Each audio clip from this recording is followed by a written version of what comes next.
माझे नाव परी मनीष नेंदुरकर. मी 5व्या वर्गात शिकते. माझ्या गोष्टीचे नाव आहे मोर आणि कावळा. एकदा एका जंगलात एक मोर राहत होता. त्याला त्याच्या बारीक आणि सुंदर पंखांचा खूप अभिमान वाटत होता. एके दिवशी त्याला एक कावळा भेटला. तो मोर कावळ्याला म्हणाला, तुझे पिसे किती खराब आणि काळे आहेत. पण कावळा काहीच म्हणाला नाही.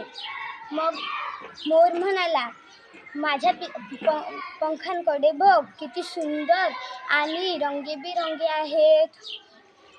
पण कावळा काहीच बोलला नाही, शांत राहिला. तेवढ्यात एक शिकारी त्याच्या वाटेने आला. हे कावळ्याला दिसले. कावळा उडून गेला. मोराला काही उडता